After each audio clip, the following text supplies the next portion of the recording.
الحمد لله وكفى وسلام على عباده الذين اصطفى أما بعد فأعوذ بالله من الشيطان الرجيم بسم الله الرحمن الرحيم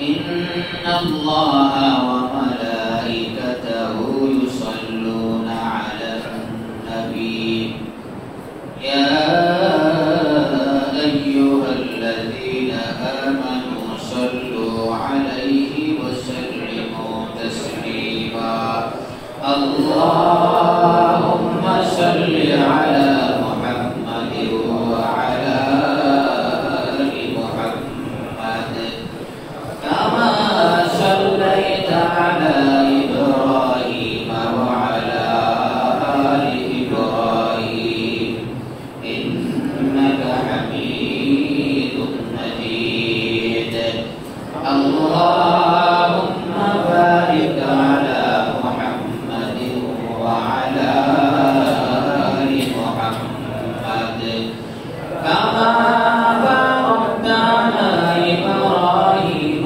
وعلى آل إبراهيم إنك حميد مجيد بلغ العلا بكماله كشف الدجى بجماله حسنت جميع خصاله صلوا عليه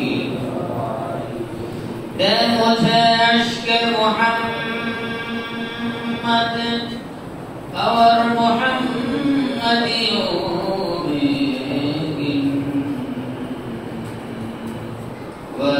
ومحمد وهي محمد ورد ميراد بلغ العلا بكماله كشف الدجى بجماله حسنت جميع خصاله صلوا عليه وآله لا إله إلا الله لا إله إلا الله لا إله إلا الله لا إله إلا الله لا إله إلا الله لا إله إلا الله لا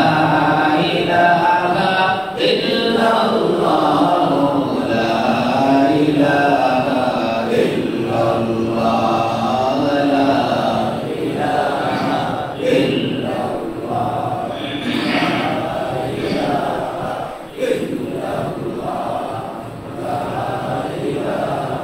إلا الله لا إله إلا الله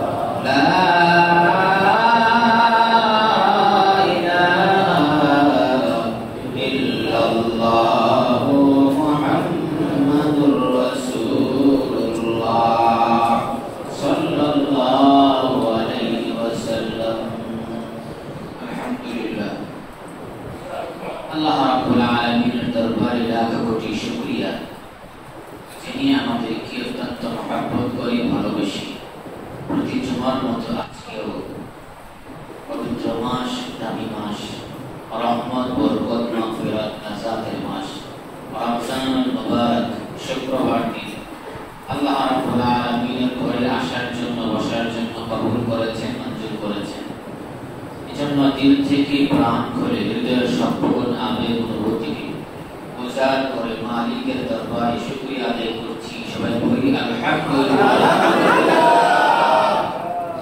লাখো কোটি তার চাইতেও অনেক অনেক বেশি দুরূদ ও সালাম তাজদারে মদিনা জনাবে মুহাম্মদুর রাসূলুল্লাহ সাল্লাল্লাহু আলাইহি ওয়াসাল্লামের প্রতি সম্মানিত হাজিরিন অত্যন্ত ভারাক্রান্ত হৃদয়ে ভারাক্রান্ত মনে বলতে হয় যে আজকে জুমাতুল বিদা অর্থাৎ পবিত্র মাহে রমজান মুবারকের সর্বশেষ জুমা আজকে আমরা উদযাপন করব। দেখতে দেখতে পুরো রমজান মাসে আমাদের কাছ থেকে বিদায় নিয়ে চলে গেছে। যেই মাসের প্রতিটা মুহূর্ত, প্রতিটা সেকেন্ড অত্যন্ত মূল্যবান এবং দামি ছিল। যে মাসটি শুধু মাস, সারা মাস নাই, মাসের মাত্র একটি রাত হাজার মাসের চাইতে উত্তম ছিল এবং উত্তম। আল্লাহ রাব্বুল আলামিন এত সুন্দর, এত বরকতময়, এত রহমতময়, এত মাগফিরাতময় মাসটিকে আমাদের কাছ থেকে বিদায় করে দিয়েছেন। আমরা আস্তে আস্তে শেষ প্রান্তে চলে আসছি। এজন্য আমাদের এটা আফসোসের বিষয়। আমরা দুনিয়ার ক্ষেত্রে আফসোসের ক্ষেত্রটা ভালো করে বুঝি, দুনিয়ার বিষয় আফসোসের বিষয়বস্তুটা ভালো করে বুঝি। আখিরাতের ক্ষেত্রে, দ্বীনের ক্ষেত্রে আমাদের আফসোসের বিষয়গুলি আমাদের মনেই থাকে না। আল্লাহ রাব্বুল আলামিন কোরআন শরীফের মধ্যে যেমন বলেছেন, ওয়ালা নাবলুওয়ান্নাকুম বিশাইইন মিনাল খাউফি ওয়াল জু'i ওয়া নাকসিন মিনাল আমওয়ালি ওয়াল আনফুসি ওয়াস সামারাত ওয়া বাশশিরিস সাবিরিন। আল্লাহ রাব্বুল আলামিন এই আয়াতের মধ্যে মুসলমান বান্দাদেরকে কিছু পরীক্ষার কথা বলেছেন, যে আমি তোমাদেরকে কিছু পরীক্ষা নিব, কিছু পরীক্ষার মাধ্যমে আমি তোমাদেরকে উত্তীর্ণ করব।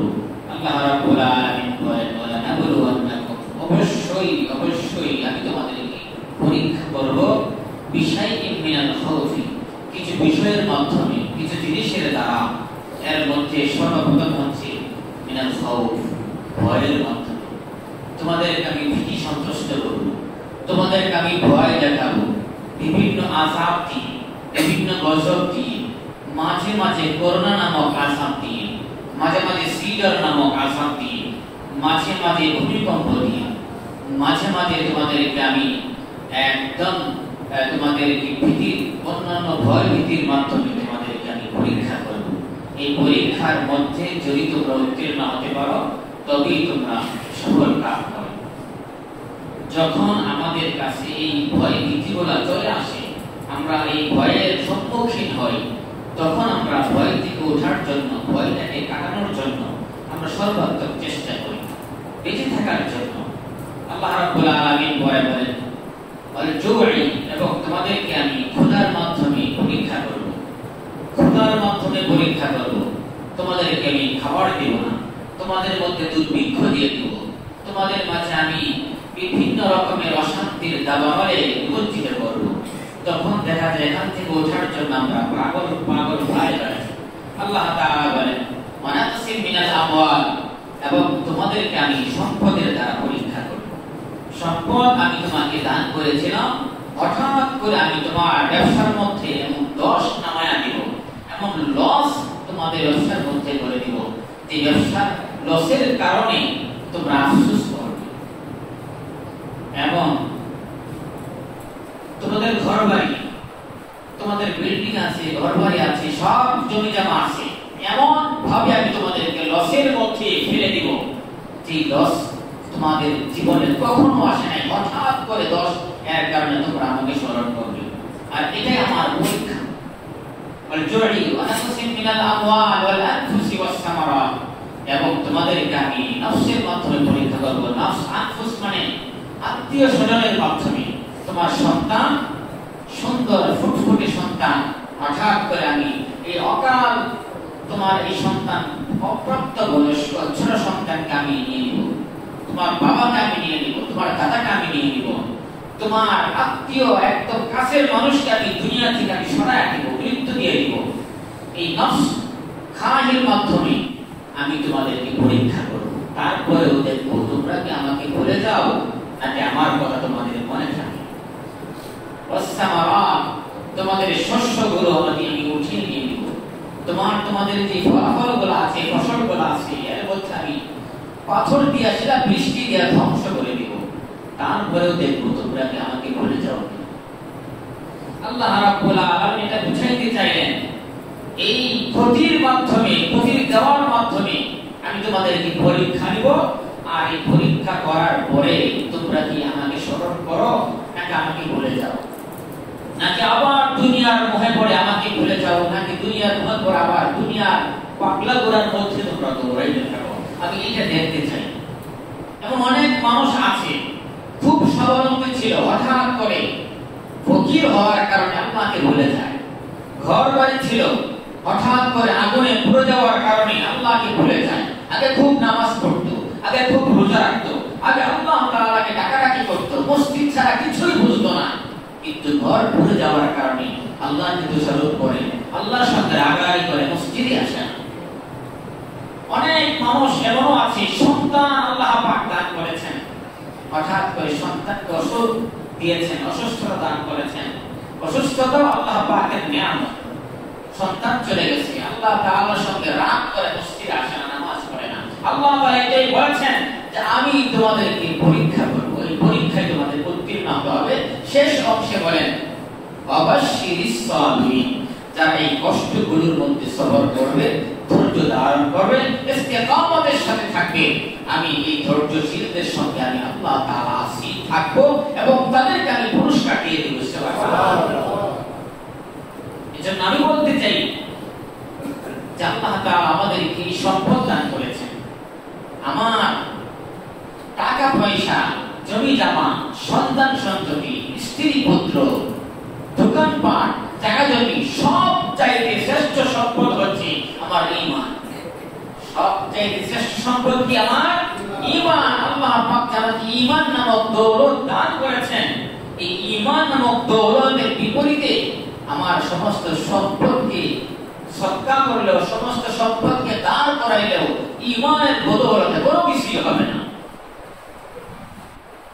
সারা বিশ্বের মধ্যে বহু ধনী মানুষ আছে যাদের ঈমান আনা নসিব হয় নাই, যারা মুমিন না, যারা বেঈমান, কিন্তু তাদের এই lakh crore million trillion dollar এই সব মালিকানা তাদের কোনো মূল্য নাই একজন মুমিনের কাছে তার ঈমানের যত বেশি দাম।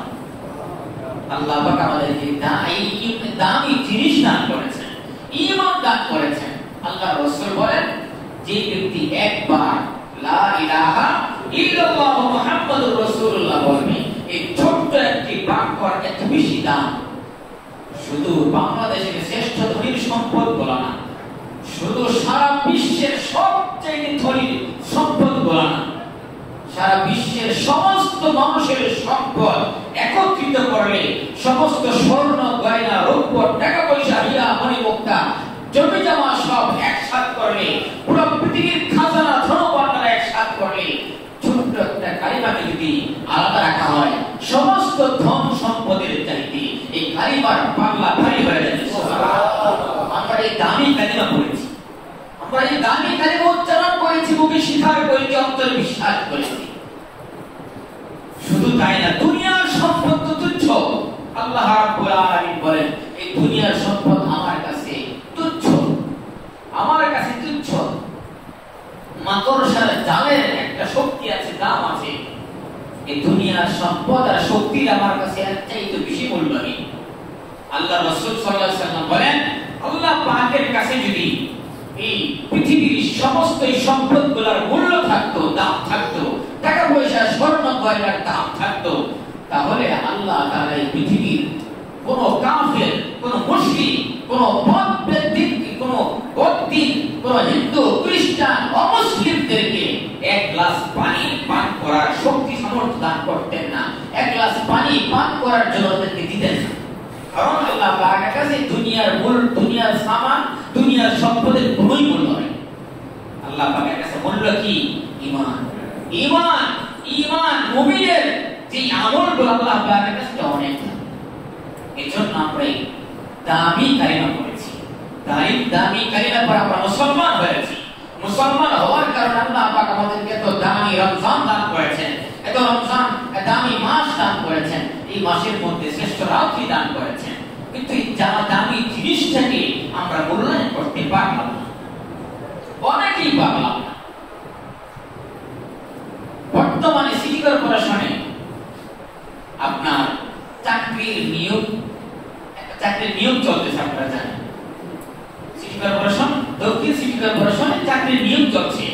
নগর পানি, বাগানে পানি এবার পরিষ্কার করার ধরনের আপনি দেখবেন এই চাকরি নেওয়ার জন্য অসংখ্য মানুষ তারা অ্যাপ্লিকেশন করেছে, বরং কি বিভিন্ন তারা তদবিরও করেছে।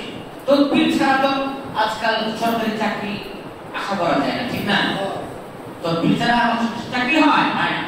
বিভিন্ন তদবির চলতেছে যে আমার চাকরি চাই, আমার চাকরি চাই, চাকরির দরকার, প্রয়োজনে যা লাগে আমি লাভ করবো।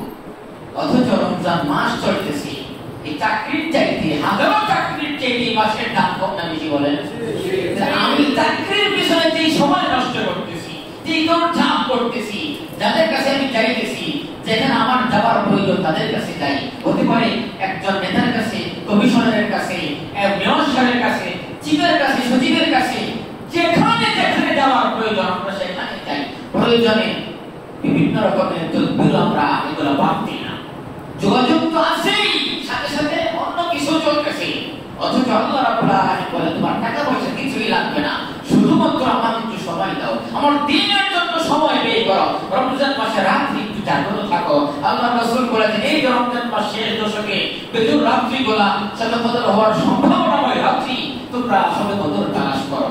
আমরা তো করি না, আমরা করি না। আমরা অন্যান্য মাসের রাত্রিগুলোকে যেভাবে কাটিয়েছি ঠিক এই মাসে আমরা একই সেম ভাবে আমরা রাত্রিগুলো কাটিয়েছি। আমার অনুভূতি নাই যে কি চলতেছে, আল্লাহ পাকের পক্ষ থেকে কি অফার চলতেছে।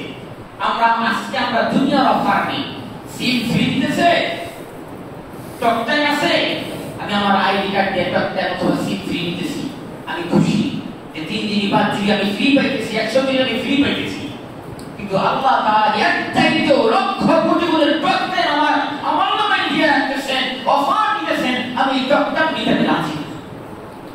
এটা এখন বোঝা যাবে না, এটা বোঝা যাবে যখন আমাদের চক্ষু বলতে হবে তখন। এই জন্য আমি সমস্ত ভাইদেরকে, মা বোনদেরকে পায়ে হাত দিয়ে বলবো, সুবর্ণ সুযোগ চলে যাচ্ছে, রমজানের সুবর্ণ সুযোগ চলতেছে, ইবাদতের সুবর্ণ সুযোগ চলতেছে, আমলের সুবর্ণ সুযোগ চলতেছে। যারা সত্যিকারের আশিক, যারা সত্যিকারের মুমিন, যারা সত্যিকারের আল্লাহ ওয়ালা, আপনি দেখবেন প্রতিটা মুহূর্ত, প্রতিটা সেকেন্ড কাজে লাগাইতেছে, কাজে লাগাইতেছে। না খাবার চিন্তা আছে, না ব্যবসার চিন্তা আছে, না চাকরির চিন্তা আছে, না টাকা পয়সার চিন্তা আছে। সব সময় আল্লাহ কিভাবে আমার উপর সন্তুষ্ট থাকবে, আল্লাহ কিভাবে আমার উপর রাজি থাকবে, এই ফিকির করতেছে। আমাদের এই দ্বীনি ফিকির নেই, আমরা দুনিয়া ফিকিরে বেশি। ব্যবসায়ী যারা কিভাবে ব্যবসা করবে আমরা দেখি, সাধারণ স্বাভাবিক যেটা আমরা সমাজে দেখতে পাই, রমজান মাসের আমরা রমজান মাসটাকে 3 ভাগে ভাগ করে দিই। যারা মনে করেন লেবু বিক্রেতা অথবা বেগুন বিক্রেতা অথবা সবজি বিক্রেতা, পেঁয়াজ বিক্রেতা, রমজান মাসের প্রথম দশকে বেছে নিয়েছে যে রমজান মাসের প্রথম দশকে ইচ্ছা মতো ব্যবসা করো। আবার দ্বিতীয় দশকের মধ্যে আরেক ব্যবসায়ী, কাপড়ের ব্যবসায়ী, যারা মার্কেটিং করেন, কাপড়ের ব্যবসায়ী মাঝের দশকে ইচ্ছা মতো ব্যবসা চালাও, রাত নাই দিন নাই, সব সময় ব্যবসা ব্যবসা ব্যবসা ব্যবসা। আমলের কোনো বালাই নাই, আমল করার কোনো খেয়ালই নাই। আসলে আল্লাহ তাআলা রমজান মাসটা দিয়েছেন মুমিন মুসলমানের জন্য, যে তোমার সারা জীবনের, সারা বছরের কাফারায় রমজান আদায় করে গেল, তোমার সারা বছরের ঘাটতিতে রমজান আদায় করে গেল। কিন্তু আমরা রমজানের আগেও যেমন ছিলাম, রমজানেও যেমন, রমজান চলে যাওয়ার পরেও ঠিক। আল্লাহ পাক তো এই জন্য আমাদের রমজান মাসটা দেন নাই, রমজান মাসটা এই জন্যই দেন নাই। আজকেও তো একজন দুনিয়া থেকে চলে গেছে আমাদের মহল্লা, আপনারা খবর পেয়েছেন, আজকে একজন মারা গেছে শুক্রবার দিন। আল্লাহ পাক তাকে জান্নাত নসিব করুক। গত কয়েকদিন আগে আরিফ ভাই, আমাদের এই কাফকারী আরিফ ভাইয়ের দাদিও মারা গেছে, আল্লাহ পাক জান্নাত নসিব করুক। এই তো খেলা, আজকে আমি আজকাল থাকবো না, আর থাকবো না, কিন্তু আমার আমলগুলা, আমার কাজগুলা এটা দলিল হয়ে থাকবে, আল্লাহ পাকের কাছে জমা থাকবে। ভালো করলেও এটার রিপোর্ট আছে, খারাপ থাকলেও এটার রিপোর্ট আছে। যখন আমার প্রাণটা কি উড়ে যাবে, এর অডিট হবে, আমি কি ভালো করলাম, কতটুকু খারাপ করলাম। এজন্য আমি সবাইকে পায়ে হাত দিয়ে বলবো, এখনো এখনো বেজর রাত্রিগুলো বাকি আছে, আরো 2টা রাত বাকি এখনো না, 27 এবং 29। আমি আমার জীবন কি সাজাই, আমলের মাধ্যমে সাজাই। মৃত্যুর পরে আফসোস করলেও কাজ হবে না। আফসোস করলে আল্লাহ বাকি আমাদেরকে আবার দুনিয়ায় পাঠাবেন। আবার কি দুনিয়ায় পাঠাবেন? মানুষের বুঝ আসে দুই অবস্থায়, দুইটা পরিস্থিতিতে মানুষের বুঝ আসে।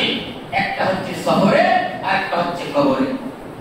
সফরে গেলে মানুষ বুঝে, সফরে গেলে মানুষের বুঝে আসে যে আল্লাহ পাকের লীলা খেলা, আল্লাহ পাকের নিয়ামত, আল্লাহ পাকের কত সৃষ্টি, কত সুন্দর। এবং সফরের কষ্ট, সফরের আরাম সব কিছু আমাদের চোখের সামনে আসে, অনেক কিছু আমাদের অনুভব হয়। কিন্তু সফরে যাওয়ার পরে, আল্লাহ পাকের সৃষ্টি দেখার পরে, আল্লাহ পাকের লীলাভূমি দেখার পরে, আল্লাহ পাকের নিয়ামত দেখার পরে জীবনকে সংশোধন করা সহজ হয়, এটা সম্ভব হয়। কিন্তু কবরে যাওয়ার পরে যদি বোঝা আসে আমার আর জীবন শুধরানো সম্ভব হবে না।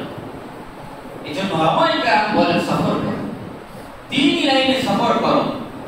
কোন পীর মাশায়েখের হাতে হাত রেখে সেখানে সময় দাও, মসজিদ মাদ্রাসায় সময় দাও, কোন পীর মাশায়েখের কাছে হাতে হাত রেখে সময় দাও, তাবলীগ জামাতে চলে যাও, সেখানে তুমি সময় দাও। এখানে তোমার বোঝা আসবে তুমি এতদিন অন্ধকারের মধ্যে ছিলে, আসলে তোমার আলোর পথে যেতে হবে, তোমাকে আলোতে ফিরে আসতে হবে, তখন ফিরে আসা সম্ভব হবে। কবরে গেলে আর ফিরে আসা সম্ভব হবে না। আল্লাহ পাকের কাছে বান্দা চাইবে, আল্লাহ আমাকে আরেকবার সুযোগ দাও।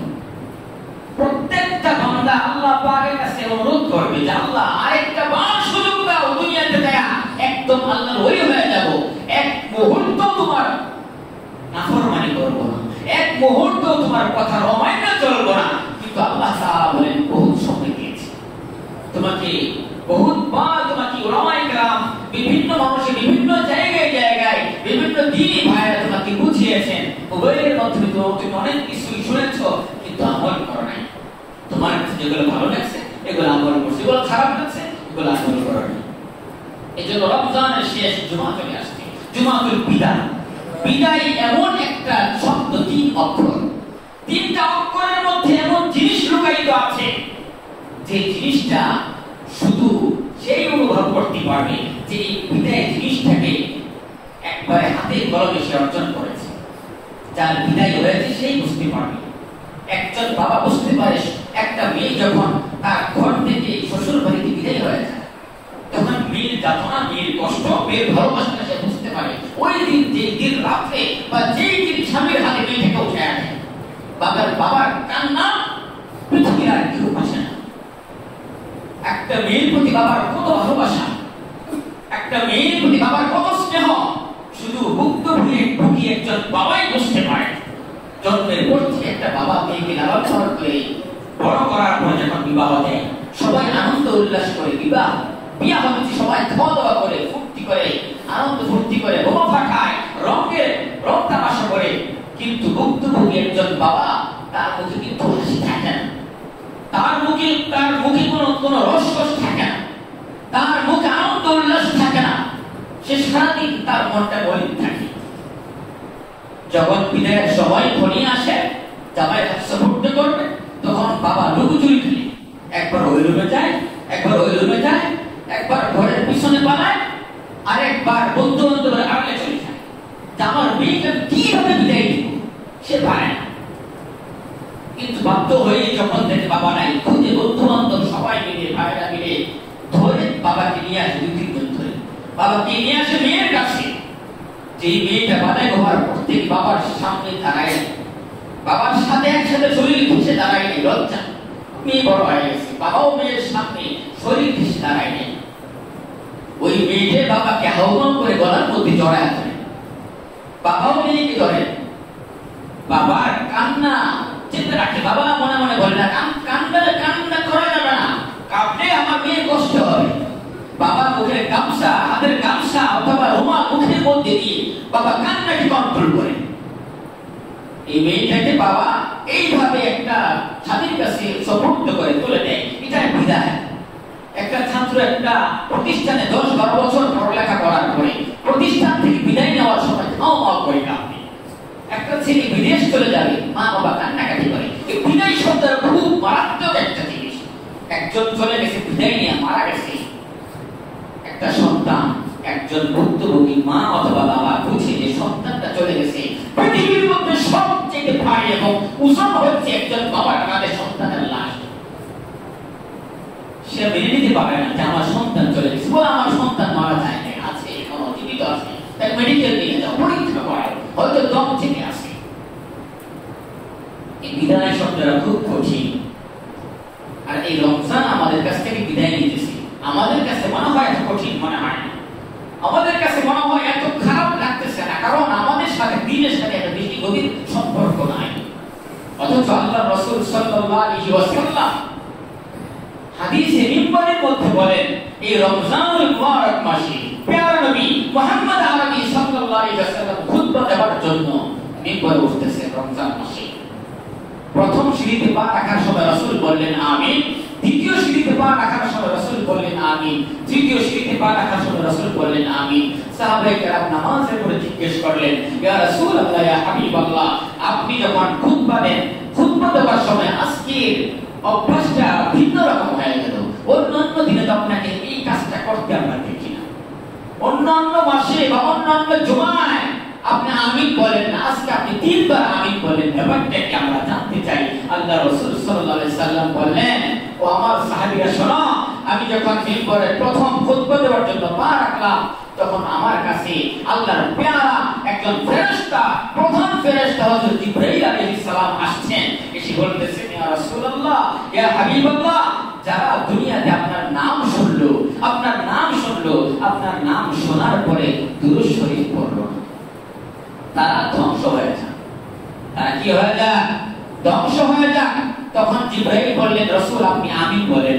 তখন আমি আমিন বললাম, দোয়া করেছেন জিবরাইল, আমিন বললেন রাসূল সাল্লাল্লাহু আলাইহি ওয়াসাল্লাম। এই দোয়া 100% কবুল, এর মধ্যে কোনো সন্দেহ থাকতে পারে না। তাহলে আমরা যখনই রাসূলের নাম শুনবো, তখনই দুরূদ শরীফ পড়া দরকার আছে না? এজন্য সবাই একবার বলি সাল্লাল্লাহু আলাইহি ওয়াসাল্লাম। সাহাবায়ে কেরাম প্রশ্ন করলেন, রাসূলুল্লাহ আপনি দ্বিতীয়বার আমিন বললেন, এটা রহস্য কি? রাসূলুল্লাহ সাল্লাল্লাহু আলাইহি ওয়াসাল্লাম বলেন, আমার সাহাবীরা দ্বিতীয়বার আমি আমিন বললাম, জিবরাইল আমিন বলতেছেন, ইয়া রাসূলুল্লাহ, ইয়া হাবিবাল্লাহ, যে বান্দারা, যে সন্তানরা তাদের মা বাবাকে পেল, তাদের মাকে পেল অথবা বাবাকে পেল অথবা উভয়জনকে পেল, বা কোনো একজনকে পেল, পাওয়ার পরেও তাদের মা বাবাকে তারা সন্তুষ্ট করতে পারলো না, তাদের মা বাবাকে তারা খুশি করতে পারলো না, এমন অবস্থায় মারা গেছে যে সন্তানের প্রতি মা বাবা অসন্তুষ্ট, মা বাবা ব্যথা, ওই সন্তানগুলা ধ্বংস হোক, সন্তানগুলা কি হোক? ধ্বংস হোক। জিবরাইল দোয়া করে, রাসূল বলেন আমিন। এই দোয়া কি কবুল হবে না? আল্লাহ রাসূল সাল্লাল্লাহু আলাইহি সাল্লাম বললেন, আমি আমিন বলেছি। এজন্য আমাদের যাদের এই রত্ন মানি, আমাদের যাদের কাছে কলিজার টুকরা ধন বলে এখনো পর্যন্ত জীবিত আছে, আমাদের মা বাবা, রাসূল বলেছেন, হুমা জান্নাতুকা ওয়া নারুকা। হুমা মানে তোমাদের মা বাবা, তোমাদের মা বাবা তোমাদের জন্য জান্নাত, আর তোমার মা বাবারাই তোমাদের জন্য জাহান্নাম। তো গতকালকের ঘটনা, এক বাবা সন্তানকে হত্যা করেছে, আপনারা শুনেছেন? এক বাবা, বৃদ্ধ বাবা, দাড়ি সাদা হয়ে গেছে, দাড়ি সাদা হয়ে গেছে, বুড়ো বয়সে সন্তানকে হত্যা করে সন্তানকে মেরে ফেলেছে। কারণ কি? সন্তান বিপথে চলে, সন্তান অবৈধভাবে চলাফেরা করে, সন্তান নেশা করে, সন্তান মহাকাশভক্ত, সন্তান কথা শোনে না, বাবার কথা শোনে না, বাবা রাগে সন্তান হত্যা করেছে। জন্য আমরা যদি এমন সন্তান না হই, এই সন্তানের প্রতি আমাদের মা বাবার অসন্তুষ্ট থাকে, জীবন ধ্বংস। আমি চাই বলি, আমি যদি আব্দুল কাদের জিলানীর মতো হয়ে যায়, আমি যদি পীর সাহেব হয়ে যাই, আমি যদি এমন আমল করতে থাকি যে আমলের কারণে আমি নিজেকে বুজুর্গ মনে করি, না, আল্লাহ পাক বলে তুমি জাহান্নামী, রাসূল বলে তুমি জাহান্নামী। যদিও লোকেরা তোমাকে ইমাম বলে, যদিও লোকেরা তোমাকে হাফেজ বলে, যদিও লোকেরা তোমাকে মুফতি মুহাদ্দিস বলে, যদিও লোকেরা তোমাকে ওয়াসিফ খাদের বলে, যদিও লোকেরা তোমাকে বুজুর্গ বলে, কিন্তু তুমি মনে রেখো, তোমার প্রতি তোমার মা বাবা সন্তুষ্ট হওয়ার কারণে আমি রাসূল গ্যারান্টি দিলাম তুমি জাহান্নামী। আমি রাসূল বলেছি, তুমি যাই বলো, তোমার যুক্তিতে ধরুক বা না ধরুক, তোমার ভিতরে হয়তো অনেক যুক্তি আছে, তোমার মায়ের বিরুদ্ধে, তোমার বাবার বিরুদ্ধে, তোমার ব্যাপারে হয়তো অনেক, তোমার কাছে অনেক যুক্তি আছে ভালো না বাসার কারণ। আমি কোনো কারণ বুঝি না, আমি কোনো কারণ বুঝি না, কারণ ছাড়াই মা বাবাকে ভালোবাসি। মা বাবাকে মহব্বত করতে হবে। এজন্য যারা মা বাবার অবাধ্য সন্তান, সে যেই হোক না কেন, সে যেই হোক, আল্লাহ রাসূল বলেন তারা ধ্বংস হোক। জিবরাইল দোয়া করেছেন, রাসূল আমিন বলেছেন। আপনারাই বলেন এই দোয়া কি কবুল হবে না? আমরা যারা আছি ভাই, রমজান চলতেছে, আমি রোজা রাখি, রোজা আমার কোনো কাজ হবে না। কোরআন তেলাওয়াত করি, কোরআন তেলাওয়াত আমার কোনো কাজে আসবে না। আমি দোয়া দুরূদ করি, দোয়া দুরূদ আমার কোনো কাজে আসবে না। তাহাজ্জুদ পড়ি রাত সারা, তাহাজ্জুদ আমার কোনো কাজে আসবে না। সব শেষ হয়ে যাবে, যাবি একটা জায়গায়, আমার এক জায়গায় চারি দরজা বন্ধ আছে, সেই জায়গাটা হচ্ছে আমার মা এবং আমার বাবা। আমার মা আমার বাবা যতক্ষণ পর্যন্ত আমার প্রতি হিসাব থাকবে, নারাজ থাকবে, রাসূল বলে তুমি জাহান্নামী, রাসূল বলে তুমি জাহান্নামী, আর আমি আমল করে জান্নাতে যেতে পারবো? অসম্ভব। রাসূল বলে তোমার মা বাবা যদি কাফেরও হয়, কি হয়? কাফেরও হয়, তোমার মা বাবা যদি অমুসলিমও হয়, তারপরেও তোমার মায়ের সঙ্গে বেয়াদবি করা যাবে না, তোমার বাবার সঙ্গে বেয়াদবি করা যাবে না। বেয়াদবি করছো তো তোমার নামে জাহান্নাম লিখে দিয়েছো। সাবধান থাকতে হবে, সাবধান থাকতে হবে। যুবক ভাইদেরকে আমি উল্লেখ করে বলি, যুবক ভাইদেরকে আমি টার্গেট করে বলি, যুবক ভাইদেরকে আমি বিশেষভাবে আহ্বান করি, আমরা যতই করি না কেন, মা বাবা আমাদের সব চাইতে বড় আপনজন। আমরা বুঝি অথবা না বুঝি, বিপদে পড়লে আপনি বুঝবেন। আপনি একটা মামলায় পড়েন, আপনার বন্ধু আপনাকে কয় টাকা দিয়ে হেল্প করে আপনি দেখেন না। আপনার বন্ধু বান্ধব থাকবে, আপনার সুসময়ে আপনার বন্ধু আপনার থেকে পাবে। মা বাবা ছাড়া সব আপনাকে সাইড করে দিবে। একমাত্র মা বাবা সুখেও থাকবেন, দুঃখেও থাকবেন, এটা আপনাকে বুঝতে হবে। এই জন্য আমরা সবসময় একটা খারাপ কাজ করি। আমাদের ব্যবহার, আমাদের চালচলন, আমাদের কথাবার্তা সমাজে খুব ভালো। আমি আমার বন্ধু বান্ধবের কাছে বেস্ট ফ্রেন্ড, আমি আমার বাহিরে সমাজে একজন দানবীর, ভালো একজন মানুষ, সব জায়গায় আমাকে ভালো বলে, কিন্তু একটা জায়গায় আমি দুর্বল, সেটা হচ্ছে আমি আমার মায়ের কাছে ভালো থাকতে পারি না, আমি আমার বাবার কাছে ভালো না। কেন এটা হবে?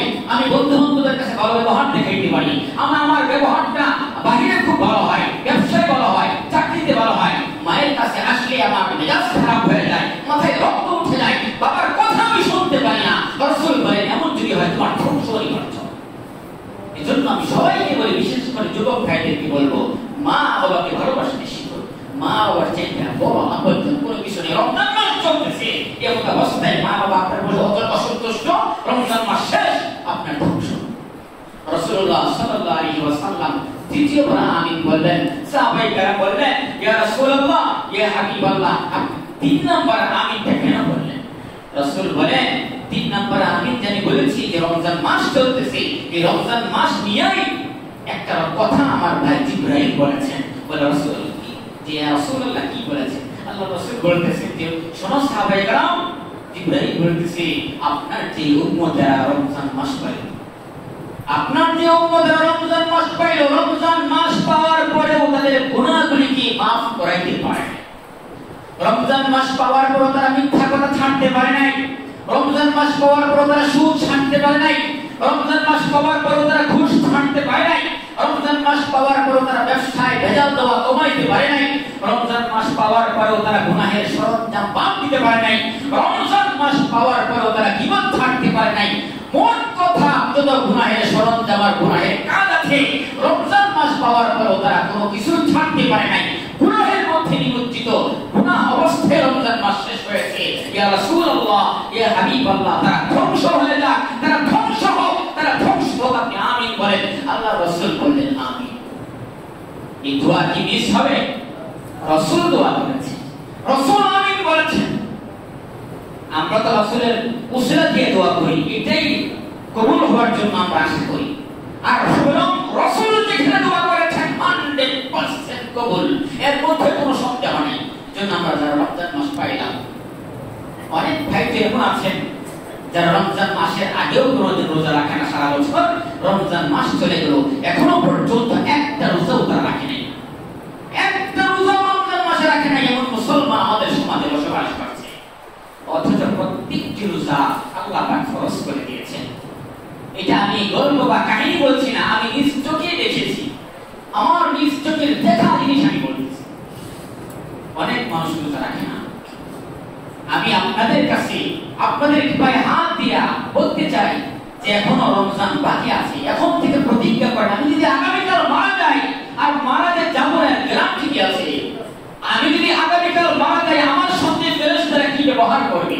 দুনিয়াতে তো পুলিশে ধরে নিয়ে গেলে, টিভি র্যাব আমাকে ধরে নিয়ে গেলে ঘুষ দিয়া টাকা দিয়া ছোটার একটা ব্যবস্থা আছে, কিন্তু আমি যে ফেরেশতাদেরকে ঘুষ দিতে পারবো, আমার ঘুষ কি সেখানে কাজে লাগবে? ফেরেশতারা কি আমার ঘুষ মানবে? অথবা আমার নেতাকে ফোন করে ফেরেশতাকে আর মিসকে দিবে? সেখানে আমি কাকে ফোন করব? কার সুপারিশ নিব? যার সুপারিশ নিব তার কথাই তো আমি মানলাম না। দুনিয়ার নিজাম যদি এটা হয়, আমি নেতার কথা না শুনলে একই দল করি, আমি একই দল করি, অথচ আমি নেতার কথা যদি না শুনি নেতা আমাকে দল থেকে বহিষ্কার করে দেয়। নেতা বলে তোমার মতো কর্মীর আমার কোনো দরকার নাই, কোনো দরকার নাই, নেতা আমাকে বাদ দিয়ে দেয়। দুনিয়ার নিজাম যদি এটা হয়, আমি মারা গেলে কবরে আমার সঙ্গে ফেরেশতারা আমার সঙ্গে কি ব্যবহার করবে? কোন ঘুষ দিয়া, কোন সাইড দিয়া, চোরাই পথ দিয়া পার পাওয়ার কোন রাস্তা নাই, কোন চোরাই পথ নাই। কাউকে হেলো ছেড়ে দেন বলার কোন সমস্যা, কোন জায়গা নাই, কোন লোক নাই। আপনাকে আমাকে ধরেছে, আমার পাওয়ার আছে, ফোন গেছে এসপির কাছে, হ্যালো কে? এসপি সাহেব বলছেন জি, এটা আমার লোক, এটা আমার লোক, আপনার লোক, সমস্যা কি? অস্ত্র সহজে তাকে গ্রেফতার করেছি, আর এই অস্ত্র সন্ধ্যা তাকে ঘিরে দাও। অস্ত্র শস্ত্র সমস্যা, আমার লোক, আমার কথা বলো, আমার কথা শোনাবে, অস্ত্র সহজে থাকো। এটা হয় কি হয় না? না থাকলে তোমাকে ঠান্ডা শ্রী ফেলা দেবো একদম বান্দরবন। জন্য ভাই কবরে কিন্তু এগুলো চলবে না, কবরে এগুলো চলবে না। সুদ ঘুষ পাশ কাটি কাকে ফোন দিয়ে না, শুধুমাত্র সুপারিশকারী একজন থাকবে, শুধুমাত্র আমাদের ব্যাপারে সুপারিশ করবে একজন, শাফাআতকারী একজন থাকবেন, তার নাম কি? আওয়াজ দিয়ে বলেন মুহাম্মাদুর রাসূলুল্লাহ সাল্লাল্লাহু আলাইহি ওয়াসাল্লাম। আজকে মুহাম্মদ সাল্লাল্লাহু আলাইহি ওয়াসাল্লামের নামাজ আমার শরীরে নাই, আমি কিভাবে তার সুপারিশ গ্রহণ করব? মুহাম্মাদের সুন্নাত আমার মুখের মধ্যে নাই, আমি কিভাবে তার সুপারিশ গ্রহণ করব? মুহাম্মাদের তাওয়াজ্জুহ আমার শরীরে নাই, আমি কিভাবে তার সুপারিশ গ্রহণ করব? মুহাম্মাদের আমল তো আমার শরীরে নাই, আমি কিভাবে তার সুপারিশ গ্রহণ করব? আর এর আশাই বা আমি কিভাবে করি? সম্ভব না। রাসূল বলেন তুমি ধোঁকাবাজ, রাসূল বলেন তুমি প্রতারক, তুমি মুসলমান বটে, তুমি মুসলমানের কাজ করো নাই, বরং সময়ের সুযোগ ইসলামকে বাস দিয়েছো, ইসলামকে বাস দিয়েছো সময়ের সুযোগ, ইসলামের উপকার করোই নাই। বরং যারা নামাজ পড়তে তাদের বদনাম করেছো, যারা মাদ্রাসা চালাতে বদনাম করেছো, যারা মসজিদ চালাতে বদনাম করেছো, যারা মসজিদে আসে তাদেরকে কটুবাক্যে কথা বলেছো, তাদেরকে আর চোখে দেখেছো। আজকের দিন আল্লাহ রাব্বুল আলামিনের দিন, আজকের দিন তোমাদের কারণেই রাব্বুল আলামিন সেই দিন আমাদেরকে আক্রমণ করবে। এজন্য ভাই রমজান মাস চলে যাচ্ছে, আমাদের যে যদি কবরে যাওয়া না লাগতো তাহলে আমরা চলতে পারতাম উল্টাপাল্টা, যেভাবে চলি আমাদের মৃত্যু নাই। যেহেতু মৃত্যু আছে, হিসাব আছে, নিকাশ আছে, মৃত্যু যেহেতু আছে, জান্নাত জাহান্নাম আছে না? কেউ বলেন আছে? থাকলে কেন এগুলা করি? কেন কোনো সময় আছে, কেন আমরা সঠিক পথে ফিরে না আসি? যারা চলে গেছেন তাদের সঙ্গে যদি আমাদের একটু কথা হইতো, যারা কবরে চলে গেছেন তাদের সঙ্গে যদি আমাদের একটু যোগাযোগ থাকতো, আমার বাবার সঙ্গে যদি আমার একটু যোগাযোগ থাকতো, এই সিস্টেম যদি থাকতো, তাহলে একটা মানুষও পথে চলতো না। কারণ তারা কোন অবস্থায় আছে আমাদেরকে বলার মতো কোনো সুযোগ নাই। মাঝে মাঝে স্বপ্ন যুগে আমরা বিভিন্ন আকারে দেখি, স্বপ্ন যুগে মাঝে মাঝে আমাদেরকে দেখায় অমুক অবস্থা অমুক অবস্থা, তখন আমরা ভয় পেয়ে যাই। এই জন্য আমি সবার কাছে বিনীতভাবে জুমাতুল বিদার মধ্যে সবার পায়ে হাত রেখে আমি বারবার বলতে চাই, দুনিয়ার এই রং তামাশাকে বাদ দেন, দুনিয়ার আনন্দ উল্লাসকে বাদ দেন, দুনিয়ার এই মায়া জালকে আপনারা বাদ দিয়ে দেন, দুনিয়ার এই ধোঁকাকে আপনারা বাদ দেন, আল্লাহর প্রতি ফিরে আসেন। বলা যায় না আমার শেষ নিঃশ্বাস কবে শেষ হয়ে যায়, কখন জিবরাইল আমার কাছে চলে আসে। আমাকে তো জিবরাইল প্রতিদিন দেখে কি দেখে না, সুযোগ দেয়, সময় দেয়, আমরা বুঝি না। এদের ধর্মে আর বাঁচা যাবে না। আপনারা হয়তো মোবাইলের মধ্যে বিভিন্ন ভাবে এখন সিসি ক্যামেরা ফুটেজের মাধ্যমে আমরা মাঝে মাঝে মৃত্যুর অবস্থাটা দেখি, যে মানুষ মারা যাওয়ার আগে কি করে, মানুষ কিভাবে মারা যায়, মোবাইলের মধ্যে আমরা বিভিন্ন সময় দেখি।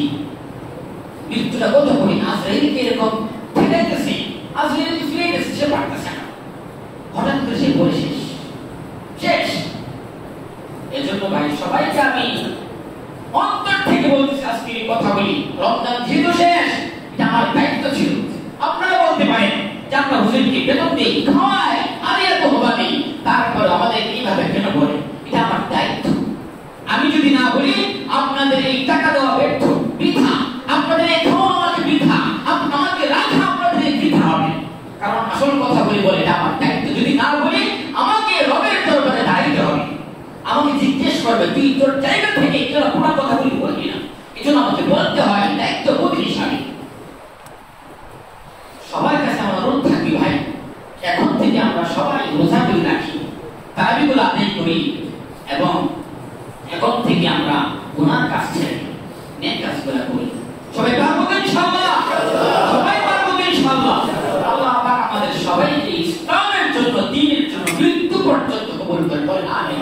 মৃত্যুর সময় আমরা হাসতে হাসতে কালিমা পড়তে পড়তে দুনিয়া ত্যাগ করতে পারি, আল্লাহ পাক আমাদেরকে কবুল করেন।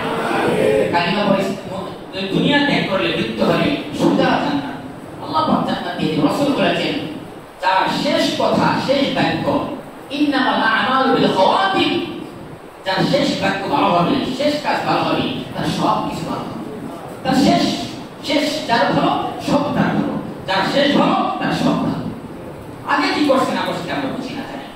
এই জন্য আমরা সবাই তওবা করে রবের দরবারে ফিরে আসি।